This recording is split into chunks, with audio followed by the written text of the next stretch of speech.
I stopped dead in my tracks.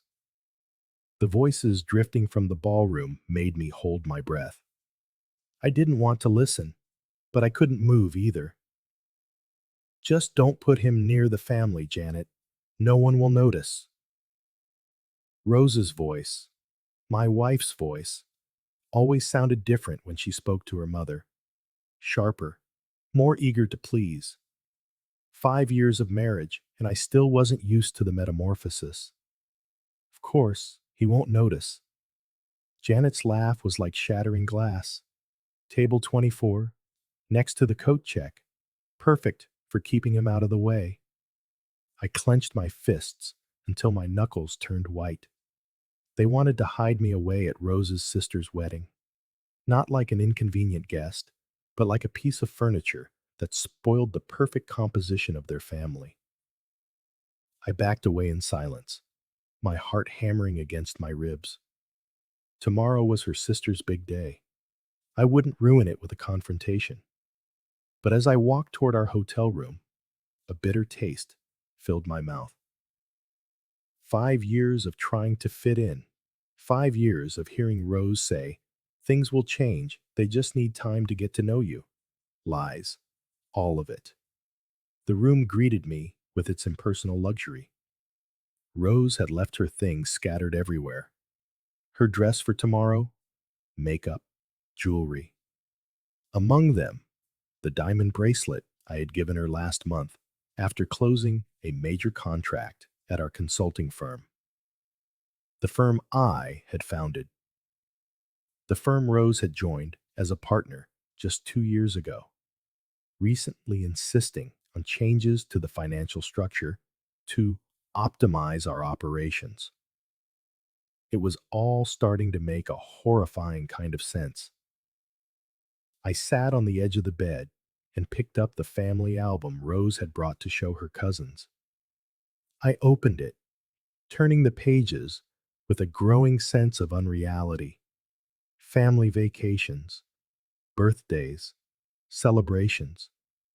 In so many photos, I was on the periphery, barely visible.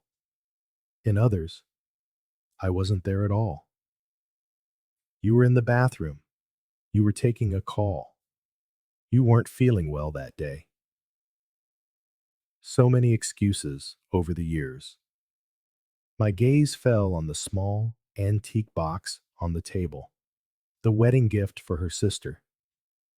It had taken me months to find the vintage music box she had so admired. Rose had thanked me with a distant kiss, noting that it was exactly what they needed to make a good impression. I couldn't sleep.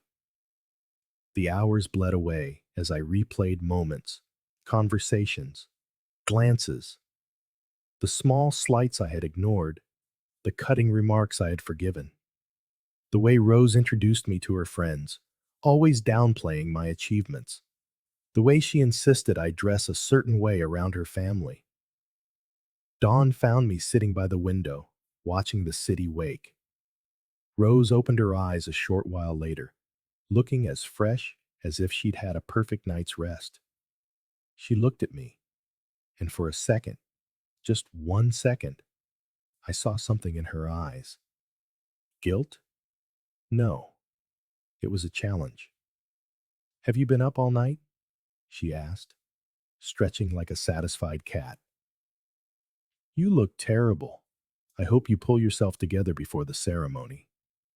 I'll be fine, I replied, with a calm I didn't feel. Rose showered and dressed in a hurry, chattering non-stop about the final wedding details, about how excited her sister was, about how important it was to impress the groom's family. Not a word about table 24. I'm heading out now. I want to help with the floral arrangements, she finally said, spritzing on perfume. See you at the ceremony. Don't be late. She leaned in for a quick, mechanical kiss, a gesture devoid of warmth. Her smile never reached her eyes. The door clicked shut behind her, and silence fell over the room. I stood motionless, breathing in the trail of her expensive perfume. Then I saw it, her phone. Forgotten on the vanity. The screen lit up with a notification. Mom, is everything ready with the plan? Remember to smile. We're almost done with this. My heart stopped. What plan? Done with what? The screen went dark, but the questions remained, burning like embers in my mind. Something was happening. Something bigger than a corner table at a wedding. And I was about to find out what it was. The hotel ballroom glittered like a crystallized dream. Crystal chandeliers hung from the ceiling, spilling light over floral arrangements that looked like they'd been pulled from a luxury magazine.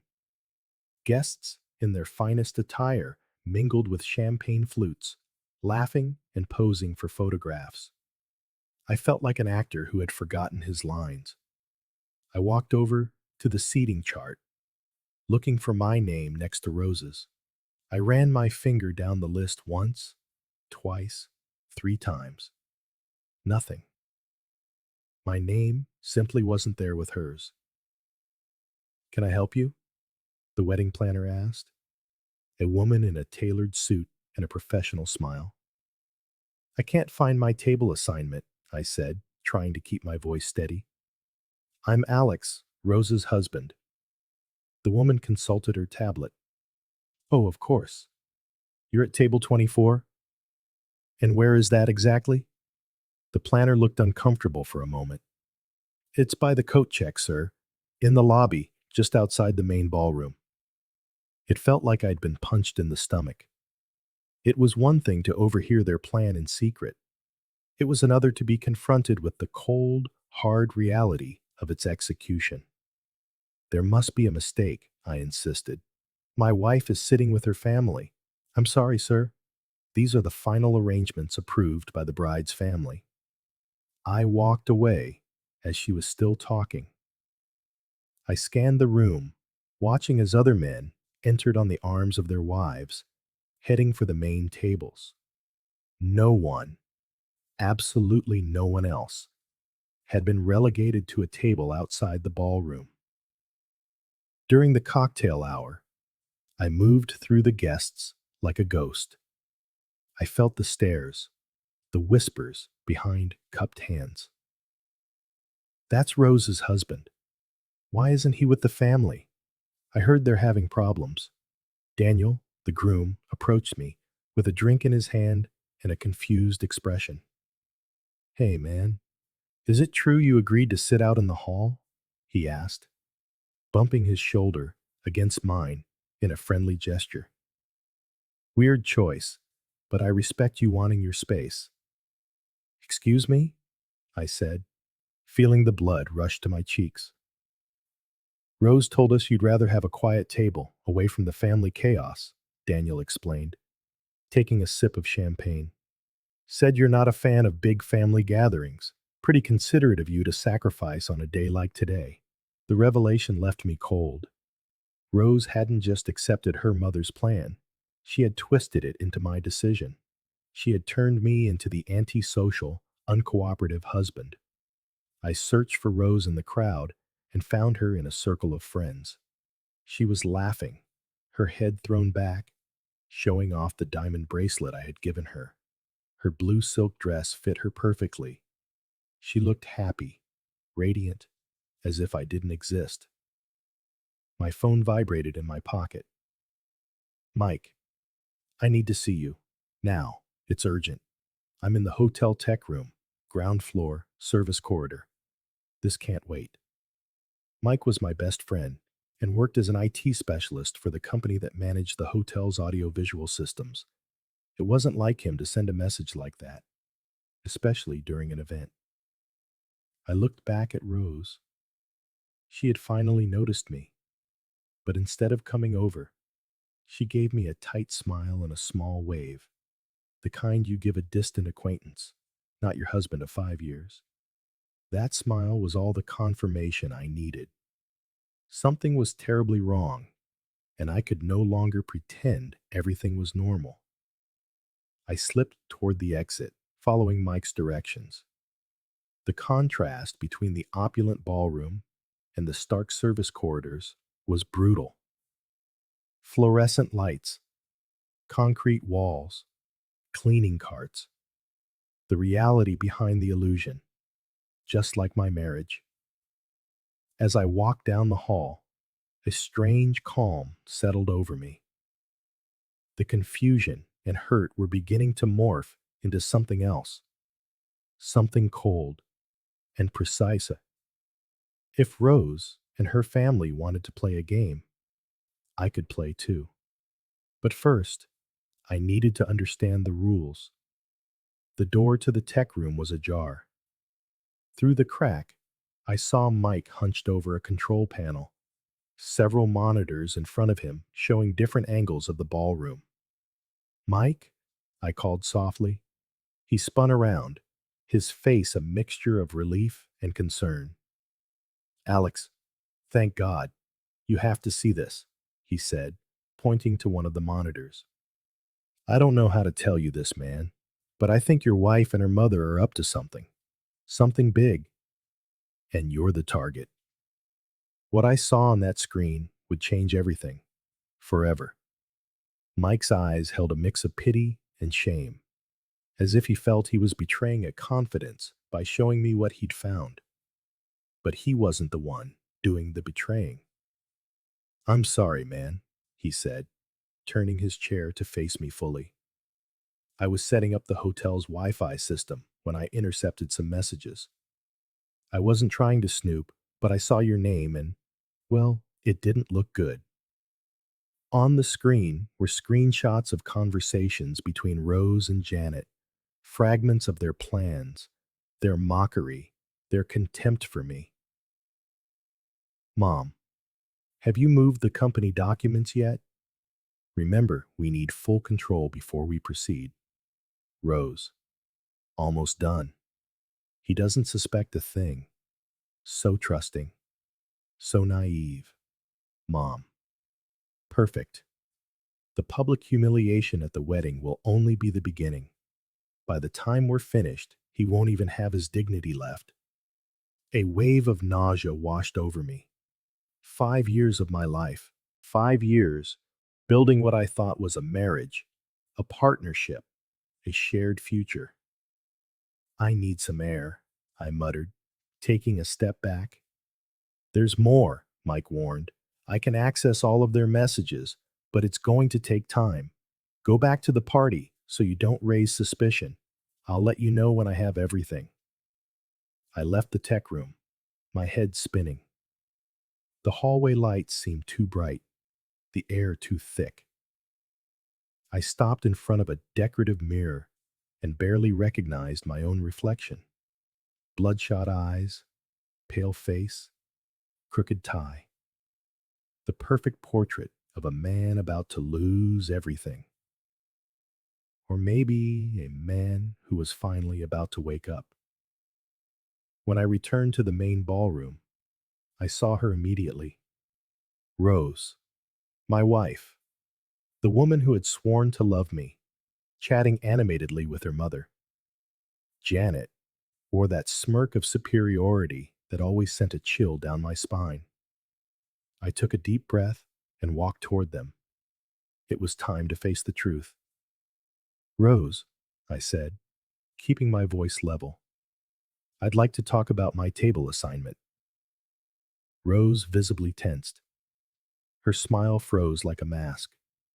Oh, Alex, now is not the time, she replied, darting a nervous glance at her mother. The ceremony is about to start. I just want to understand why I'm sitting in the hallway while every other husband is with his wife. Janet stepped between us, her expensive perfume invading my space. Only close family is at the main tables, she explained with false sweetness. It seems you don't qualify. She said it with such disdain, surrounded by her friends who were listening intently, that I felt the humiliation burn in my cheeks. But I held my ground. Interesting criteria, I replied, especially when I see other in-laws sitting with their partners. Rose cut in quickly. It's my sister's day, Alex. Don't make a scene.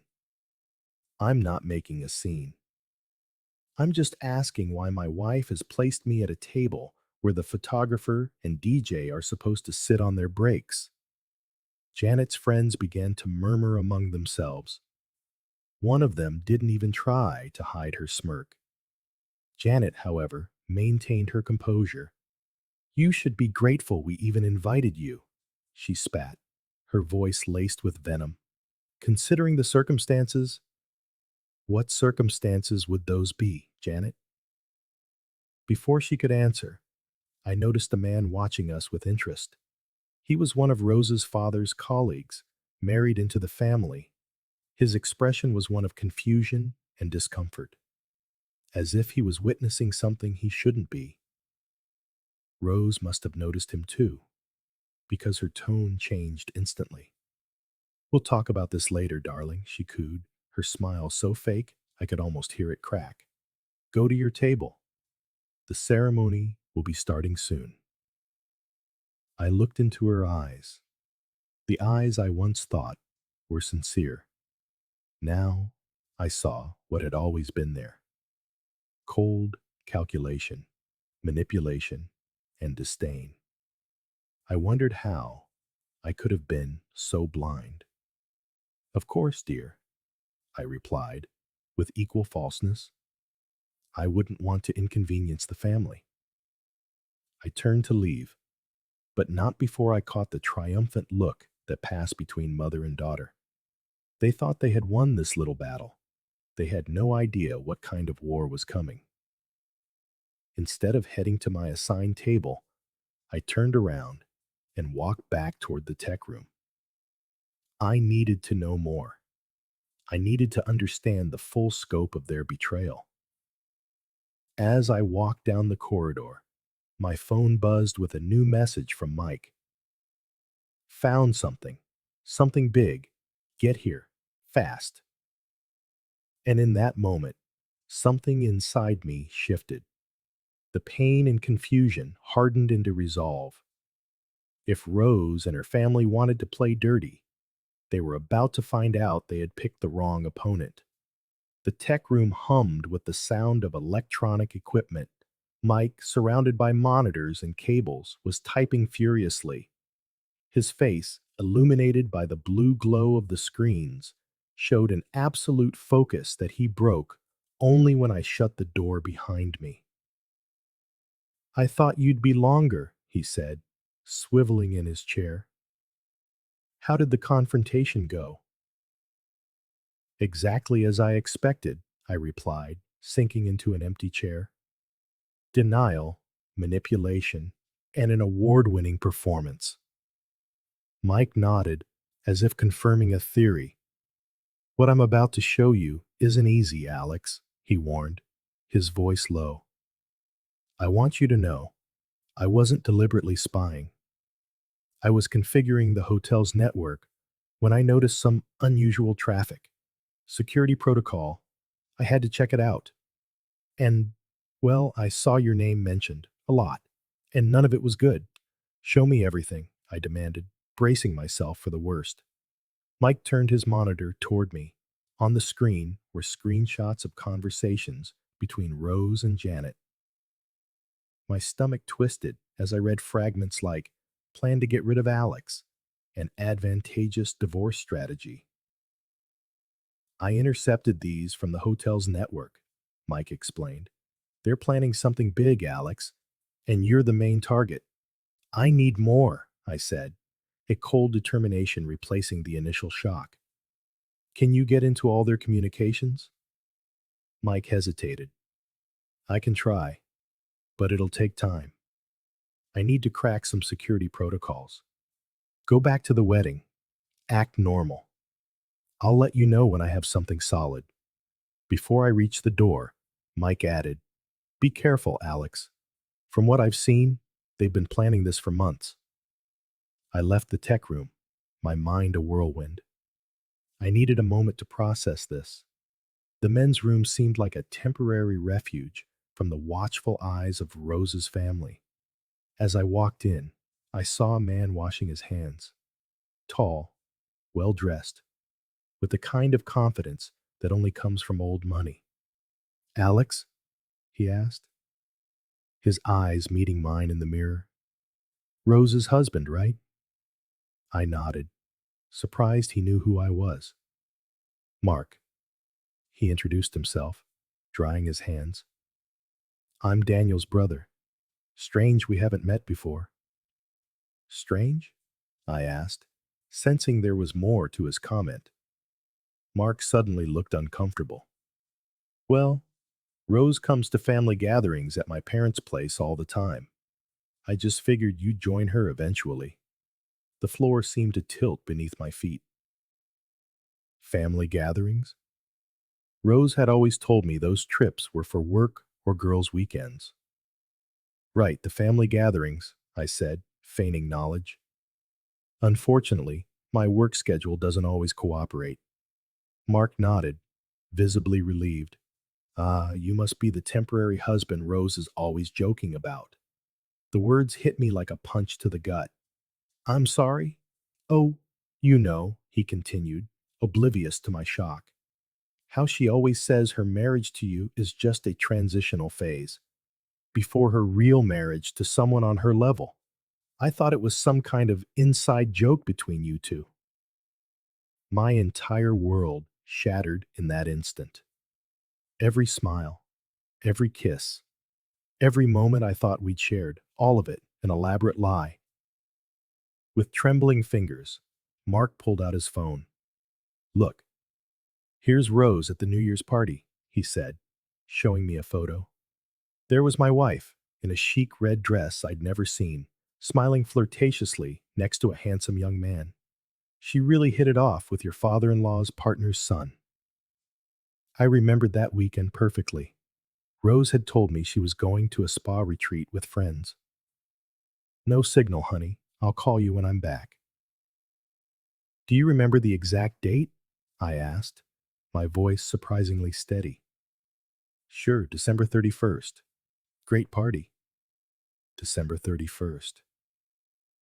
While I spent New Year's Eve alone, convinced my wife was enjoying a well-deserved rest, she was flirting with another man, mocking our marriage. Mark's expression shifted as he finally registered my reaction. The color drained from his face. Oh God, you didn't know, did you? He stammered, hastily putting his phone away. I am so sorry. I just thought, damn it, I'm really sorry. He fled, leaving me alone with the mirror. My reflection was a stranger's, a man who had lived in a 5-year illusion. My phone buzzed. It was Mike. I've got it all. And there's something about a document X you need to see. Get back when you can. I took a deep breath. The truth, however painful, was better than the lie. And now, finally, I was about to learn the whole truth about the woman I had married. I walked out of the bathroom, feeling like I was in a daze. Guests were laughing, toasting, posing for pictures. A normal, ordinary world, while mine was breaking into 1,000 pieces. You look like a man who could use a stiff drink. The deep voice pulled me from my haze. An older man, with silver hair and an impeccable suit, was holding out a glass of whiskey. I vaguely recognized him from a few family photos. Richard, a longtime friend of Harold, Rose's father. Thanks, I said, taking the glass. I need it. I've been watching you, Richard remarked, guiding me to a quieter corner. I know that look. It's the same one I had 30 years ago. I'm sorry. Richard gave a melancholic smile. I'm married to Janet's cousin. I understand exactly what you're going through. For the first time all day, I felt like someone actually saw me. For the first 10 years, I was the outsider, Richard continued, his voice low. The awkward husband, the one who didn't belong. They'd seat me at the distant tables, forget to invite me to family events. Janet made sure everyone knew I wasn't good enough for her cousin. I took a long swallow, letting the whiskey burn down my throat. What changed? Richard let out a dry laugh. My company took off. Suddenly, I was more successful than my father-in-law. And just like magic, I became part of the family. Hypocrites. He glanced over to where Harold, Rose's father, was speaking with some guests. His hunched posture, his strained smile, the way he kept looking toward Janet, as if for approval. Janet has been destroying Harold's self-esteem for decades, Richard murmured. She's reduced him to a shadow of himself. A brilliant man who can't make the simplest decision now without consulting her. I frowned. Rose always talks about her father, like he's a great businessman. Richard snorted. He was. Until Janet started sinking her claws into the family business. Her high-risk investments have driven the company to the brink of bankruptcy. The information hit me like a revelation. Rose's constant calls with her mother, the secret meetings, her insistence on getting more control over our company. The family is desperate for a wealthy investor, Richard continued.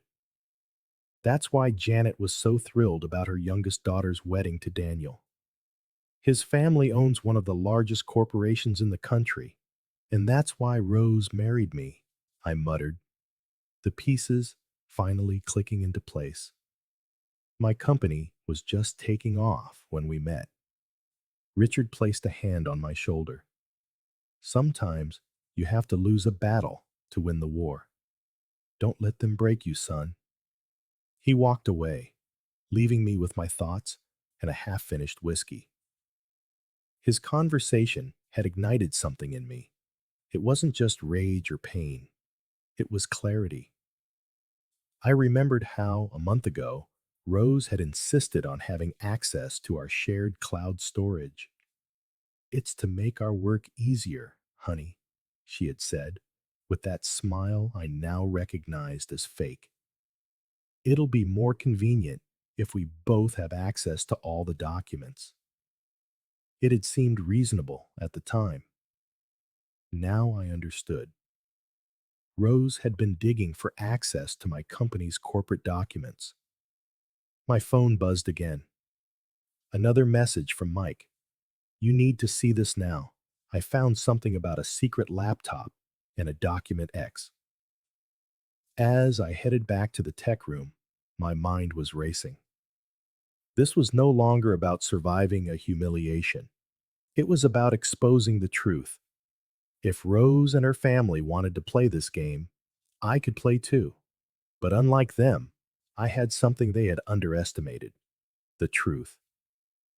When I entered the tech room, Mike was surrounded by even more equipment than before. He'd patched in several additional devices, and multiple windows were open across his monitors. They've been planning this for months, he said, without preamble, pointing to the main screen. Rose has already worked out a scheme to divert assets from your company through fictitious contracts. He showed me screenshots of Rose and Janet discussing how to paint me as a troubled husband before the divorce.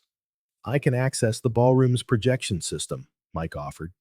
Just say the word, and I can put this evidence up for every guest to see. The temptation was immense, imagining the looks on Rose and Janet's faces. But something in the messages caught my eye. What's this about a secret laptop? Mike nodded, as if he'd been waiting for the question. Rose has a laptop she keeps at the office. They mention a document X stored on it. From what I can gather, it contains every detail of their plan. I need that laptop, I decided. Get everything ready for a potential reveal, but I want all the evidence first. Mike nodded. I'll be ready. He added, be careful, Alex. These people play dirty. I left the tech room with a clear purpose. I was no longer the victim in this story. It was time to take control of my own narrative. The drive to our office had never felt so long. Every red light was torture. Every detour, a test of my patience. The city itself seemed to be conspiring to keep me from the truth. Finally, the glass and steel building where Rose and I had built our business came into view. I looked at it with new eyes. This place, once a symbol of our shared success, was now just another monument to a lie. I swiped my access card and went inside. The weekend silence filled the empty offices. Our space, usually buzzing with calls and meetings, now felt like the perfect stage for a betrayal. Rose's office was locked, but I had a key. 5 years of marriage, and I'd never needed to use it until today. A small, bitter irony. Her workspace was immaculate, as always. Orderly, professional, with no trace of her true self. Or maybe this was her true self. Cold, calculating, precise. I checked every drawer, every shelf. Nothing. The secret laptop wasn't in plain sight. Then I remembered something. During the office renovation 6 months ago, Rose had insisted on a custom-built desk. "I need more storage space," she'd said. I joked about her tendency to hoard paperwork, and she just smiled that look I now knew was condescension. I got on my knees and examined every inch of the desk. On the right side, nearly invisible, was a small indentation. I pressed it, and a secret compartment clicked open. There it was, a slim black laptop with no identifying marks. I pulled it out carefully, like evidence from a crime scene. In a way, that's exactly what it was. I opened it to a password-protected login screen. An obstacle, but not an insurmountable one. Rose had a bad habit of reusing passwords with slight variations. After a few tries, I remembered the name of her first dog, followed by the year we met, in reverse. The screen unlocked, revealing a tidy desktop with only a few folders. One immediately caught my eye. Plan R. My heart hammering in my ears, I clicked it open. Documents, spreadsheets, contracts, all perfectly organized. Rose had always been meticulous, even in planning my destruction. What I saw took my breath away. A detailed scheme to embezzle assets from our company into an offshore account. Fake contracts with non-existent suppliers. My signature, forged on documents I'd never seen. A meticulous plan to accuse me of misappropriating funds once the money was gone. And most devastating of all, a draft of a divorce petition dated 3 months ago. While I was planning a surprise anniversary trip, she was already drafting the terms of our separation. I photographed every document with my phone and copied the files to a USB drive. I sent every piece of evidence to Mike with a simple message. "Add this to the presentation. I'll be there in 20. Before closing the laptop, I noticed one more file, post-divorce scenario. I opened it and found a financial projection of how Rose planned to run the company alone after I was gone. My name was crossed out on the org chart, replaced by an external consultant I recognized as the man from the New Year's photo. As I drove back to the hotel, I did something I should have done long ago. I contacted my lawyer and filed for divorce online, attaching all the evidence I had just discovered. Back at the hotel, I met two of my friends at the service entrance. They had come at my urgent request, ready to support me in what was about to happen.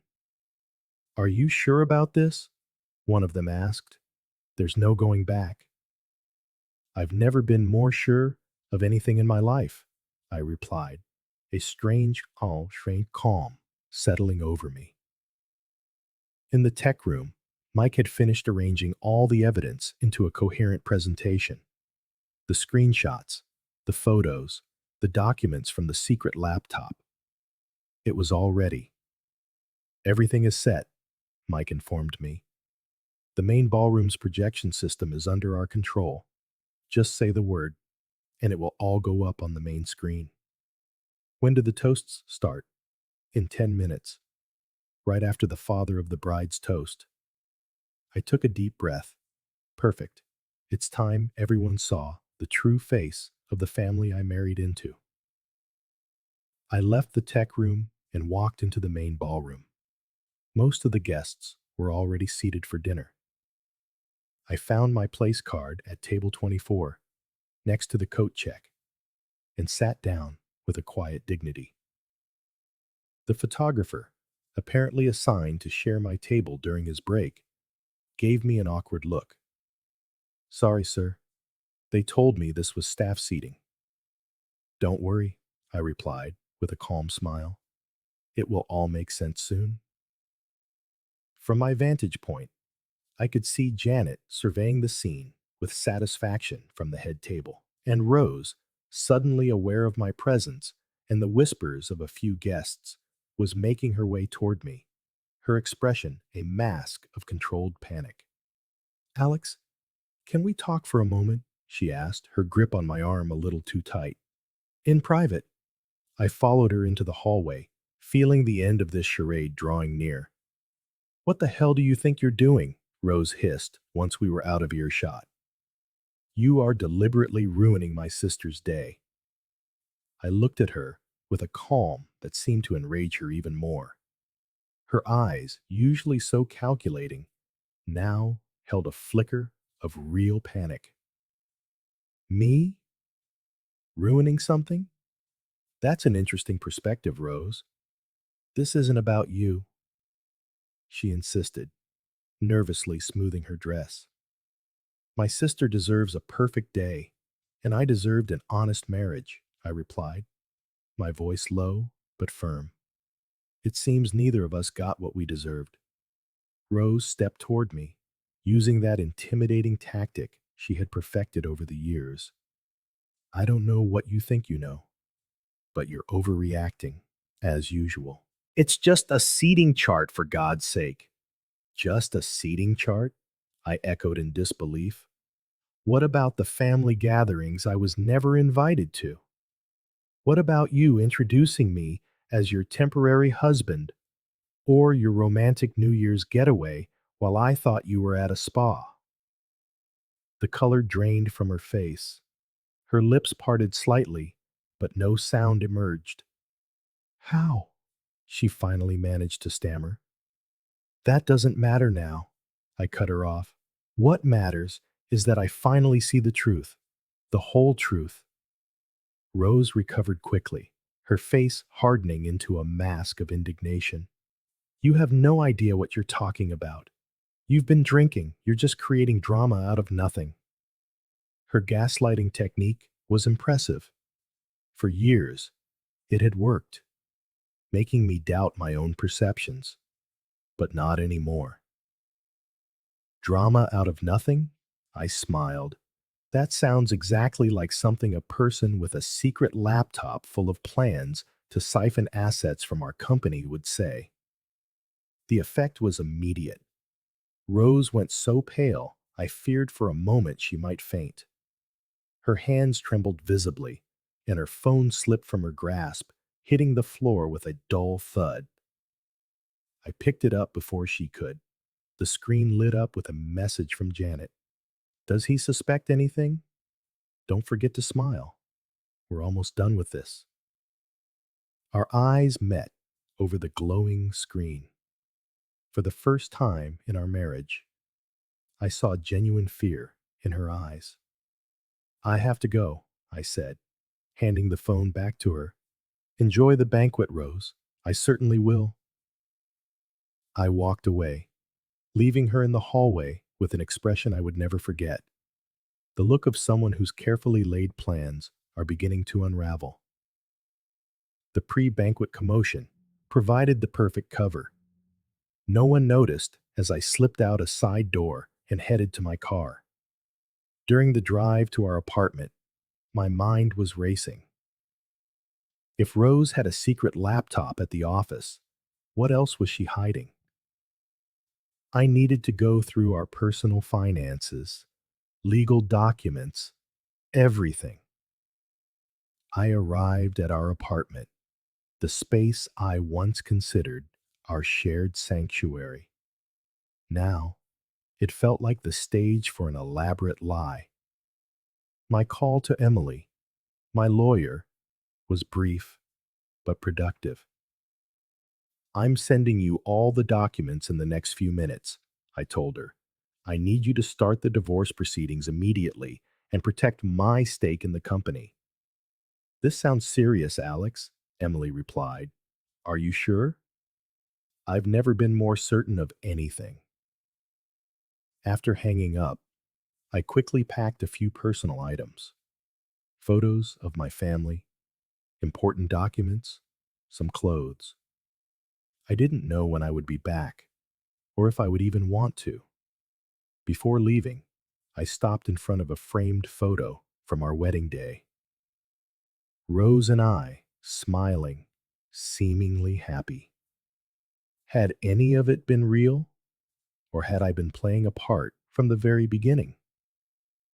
I left it face down on the table. Back at the hotel, I met with Carlos and Javier, two trusted friends who had come at my urgent call.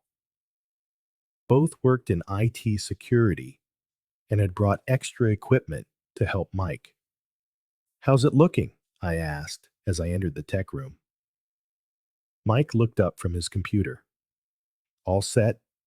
I've organized the evidence into a logical sequence for the presentation. First, the messages between Rose and Janet, then the photos of her with other men during her so-called work trips, and finally, the documents outlining her plan to take over the company." Carlos added, "We've also secured a backup of all the evidence on external servers. Whatever happens today, you'll have what you need for the divorce proceedings." Javier handed me a small device. "Wireless mic," he explained, "just in case you want to address the guests." I stared at the screen where Mike had arranged all the evidence. My entire life, reduced to screenshots, documents, and photographs. 5 years of marriage exposed as an elaborate sham. "Are you absolutely sure about this?" Mike asked, his voice heavy with concern. "Once we do this, there's no going back." I glanced at my watch. The banquet was about to begin. The guests would be taking their seats. Rose and her family would be posing for the last of the photographs, oblivious to what was coming. "It's time for the truth," I replied, literally.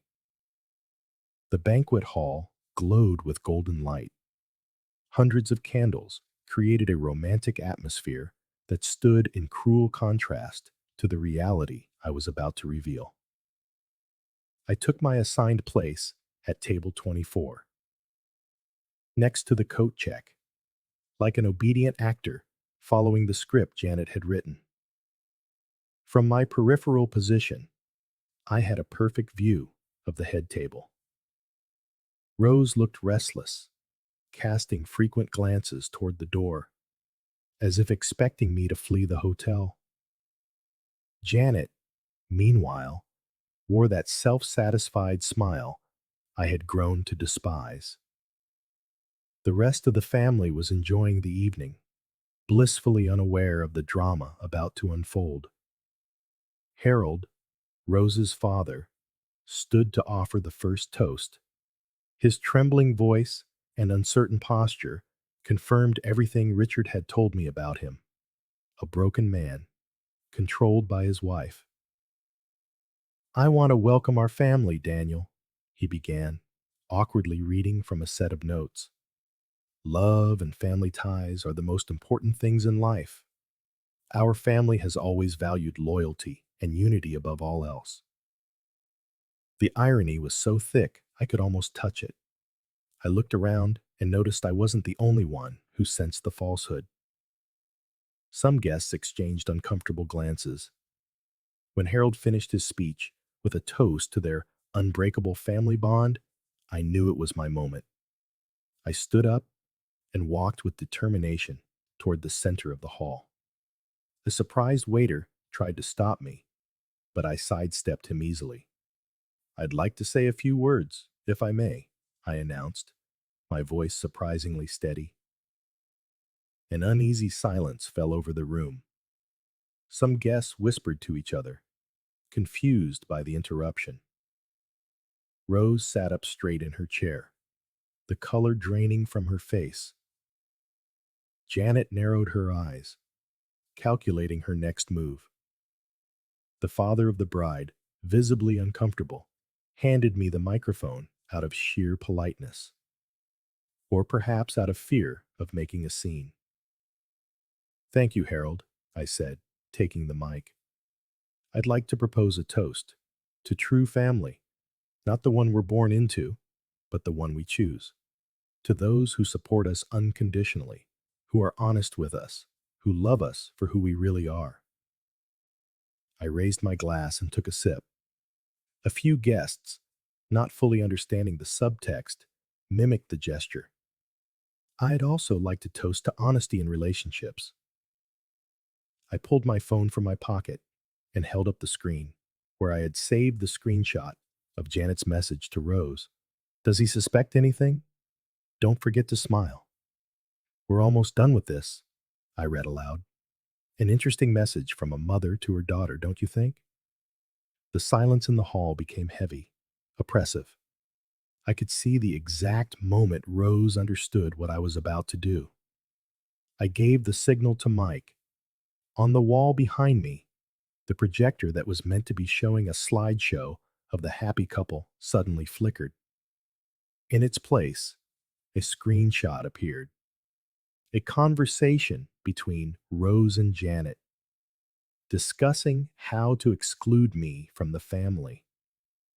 "This is just a sample of what I discovered today," I continued, my voice gaining strength. Apparently, the seating chart wasn't a simple oversight. It was part of a much broader strategy. Another slide appeared. Rose discussing with her mother how she was laying the groundwork for our divorce, but wanted to secure control of our company first. The murmurs in the hall grew louder. I saw faces of shock, of disbelief, but also a few that showed a grim confirmation, as if they had always suspected something. Janet and Rose devised a plan to paint me as a problematic husband before filing for divorce, I explained, as more screenshots appeared behind me, all while Rose was siphoning assets from our joint company. The next image drew a collective gasp. Photographs of Rose with other men during what she had described to me as business trips. I found these documents today on a secret laptop my wife kept hidden in our office. I continued, pointing to the projector, which now displayed falsified contracts and financial plans. "A laptop I paid for this wedding with." Janet shot up from her chair. "This is ridiculous. He's doctoring those images," she shouted, but her voice lacked conviction. Daniel, the groom, was looking at his new wife with growing horror. "Did you know about this?" he asked her, his voice low, but loud enough for those nearby to hear. Rose finally reacted, leaping to her feet. "How dare you ruin my sister's wedding?" she screamed, tears of rage in her eyes. I remained calm, holding the microphone steady. "No, Rose, you ruined our marriage." The projector then showed the final image, the draft of a divorce petition, dated 3 months prior. along with a detailed plan to accuse me of embezzlement. I glanced toward the entrance of the hall where Carlos and Javier, my friends, nodded in support. They had helped Mike with the presentation, ensuring everything worked perfectly. Out of respect for the bride and groom, I will say no more. The documents speak for themselves. The banquet hall erupted into chaos. Guests rose from their seats, some to get a better look at the projected images, others to discreetly distance themselves from the epicenter of the scandal. The murmur grew into a deafening roar, a mix of shocked exclamations, scandalized whispers, and loud questions. Janet, her face flushed with rage and humiliation, tried to regain control. "Silence!" she shrieked, tapping a glass with a knife. "This is all fake. This man is just bitter because he could never fit into our family." Rose advanced on me with a determined stride, her eyes narrowed into furious slits. "How dare you ruin my sister's most important day?" she hissed, getting so close I could smell her expensive perfume. "You are pathetic." I stood my ground, looking her directly in the eye.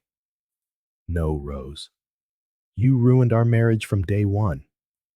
I'm just showing everyone the truth." "He's manipulating those images," Janet insisted, addressing the bewildered guests. "They're obvious forgeries." Richard, an old friend of Rose's father, stood up from his table. His deep voice commanded silence. "It's all true," he declared firmly. "Janet has been using her family for her own ends for years. I've watched it happen for decades." Harold, who had been frozen in his seat, looked at his wife with a mixture of horror and dawning realization. "What investments, Janet?" he asked, his voice trembling. "You promised you wouldn't touch the company again after the last disaster." For the first time, Janet seemed to lose her composure. "You don't understand anything about business, Harold," she snapped with disdain. "Without my interventions, the company would have gone bankrupt years ago." "Interventions?" Harold's voice grew stronger. "You mean using our retirement funds for your gambles on the market? Or maybe the loans you took out behind my back?" The guests watched this exchange as if it were a stage play, torn between discomfort and morbid fascination. Daniel, the groom, had pulled his new wife, Rose's sister, firmly by the arm.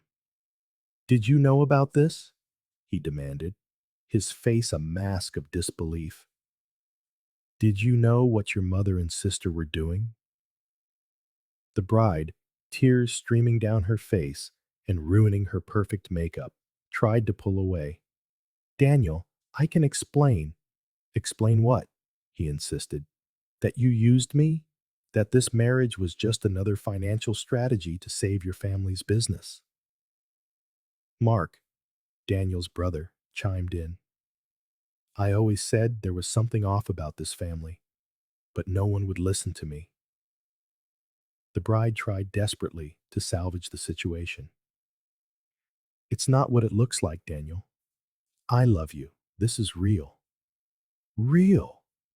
Daniel let out a bitter laugh. "As real as the marriage your sister was planning after getting rid of her temporary husband?" An older man, whom I recognized as Daniel's father, pushed his way through the crowd. His imposing presence captured everyone's attention. Silence fell over the room. "I think we should reconsider the terms of our business partnership," he said to Harold, his voice cold as ice. "I don't typically do business with con artists." Janet visibly paled. "You can't do that," she stammered. "The contracts are signed. The terms are clear." "Contracts signed under false pretenses can be nullified," the businessman replied.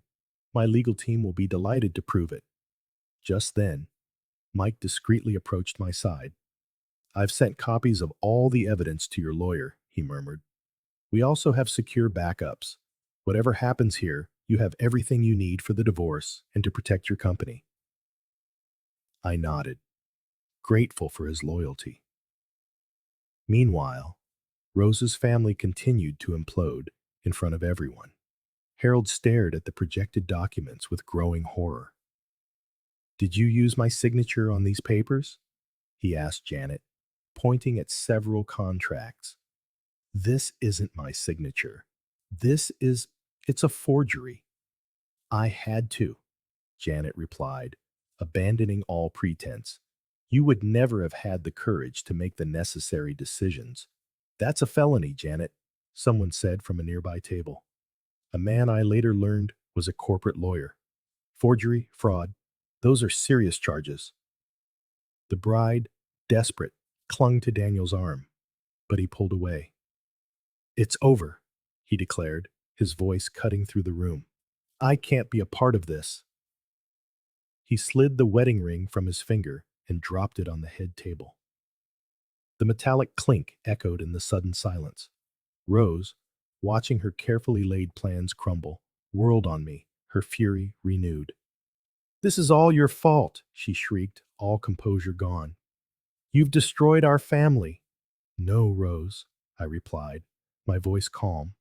You and your mother built this castle of lies. I merely pulled back the curtains for everyone to see the truth. I looked at her one last time. This woman who had shared my bed for 5 years while plotting my ruin. The anger was gone, replaced by a profound sense of pity. By the way, I added, I filed for divorce today. After finding this on your secret laptop. The silence that followed my announcement lasted only a few seconds. Then, like a dam bursting, Janet erupted in a fit of rage that seemed to shake the room. After everything I've done for this family, she screamed, pounding the table with her jeweled fists. I sacrificed everything to maintain our status. Everything I did was for us. Her face, usually a smooth mask of Botox and fillers, twisted into a grotesque snarl of rage. It was like watching a facade crack. I had to forge those signatures because Harold never had the guts to make the tough decisions, she continued, pointing an accusing finger at her husband. Always so weak, so indecisive. A deathly silence fell over the room. Janet, realizing what she had just publicly confessed, clapped a hand over her mouth. Too late. Harold, the small, stooped man who had lived in his wife's shadow for decades, slowly drew himself up to his full height. Something had shifted in his posture, in his gaze, as if he were waking from a long slumber. Enough, Janet, he said, in a firm voice that stunned everyone, myself included. It's over. No more. Janet tried to regain control. Harold, darling, don't you understand? I understand perfectly. He cut her off. I've understood for years, but I refused to accept it. Not anymore. The corporate lawyer, who had introduced himself earlier, stepped toward Harold. What your wife just admitted to constitutes several serious crimes, he explained in a low voice, audible only to those nearby. Forgery, financial fraud, embezzlement. I will face whatever legal consequences come, Harold replied with dignity. It's time to put an end to this. Daniel approached me, extending his hand. I shook it, startled by the unexpected gesture. Thank you, he said simply. You saved me from making a terrible mistake. His now ex-fiancée was sobbing uncontrollably, surrounded by a few bridesmaids who were trying in vain to comfort her. Her tear-streaked makeup and shattered expression were a painful contrast to the radiant bridal image she had projected just hours before. Rose, seeing her world collapsing, attempted one last act of manipulation. She came to me with a pleading expression, one she had perfected over the years, when she wanted something. Alex, please, she murmured, placing a hand on my arm. We can fix this.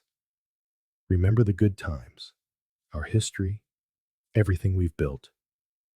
I looked at her, truly looked at her, perhaps for the first time in our marriage.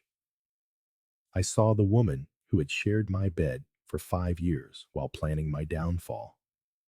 The woman who had smiled to my face while stabbing me in the back. Good times? I asked, pulling the printed documents from my pocket. You mean moments like this? I showed her the divorce filing and the attached evidence. Her eyes widened in horror as she recognized the documents from her secret laptop. This is, I can explain, she stammered. There's nothing to explain, I replied calmly. Your plan to divert assets from our company, the forged contracts, the emails discussing how to frame me for embezzlement. It's all here, Rose. And now it's in the hands of my lawyer. She went completely pale, understanding the legal implications of what I just said. She knew her position in the divorce had just been catastrophically weakened. Mikai approached, giving me a discreet nod. It was time to leave. The show was over. As we headed for the exit, Harold broke away from the group and came over to me. Alex, he called out, his voice still trembling, but resolute. I'm sorry, truly sorry. I nodded, accepting his unspoken apology. There was nothing more to say. Stepping out of the hotel, the cool night air hit me like a revelation. I took a deep breath, feeling a tremendous weight lift from my shoulders. 5 years of tension, of trying to fit in, of doubting myself. It was all over. Mika and my friends walked me to my car. Are you okay? Mika asked, his concern genuine. Surprisingly, yes, I answered, and it was the truth. For the first time in a long time, I'm okay. We said our goodbyes with promises to get together soon. They had proven to be the real family that Rose had so often boasted about. As I drove home, no, not my home anymore, just a temporary place. My mind replayed the day's extraordinary events. I had lost a marriage, but I had regained my dignity. I had lost a false family, but I had rediscovered true friendships. Tomorrow, I would face the legal fallout, restructure my company, find a new place to live. But tonight, for the first time in years, I was driving without constantly checking the rearview mirror, without worrying about pleasing people who would never accept me. I was free. And as the sleeping city scrolled past my window, I allowed myself something I hadn't done in a very long time, to truly smile.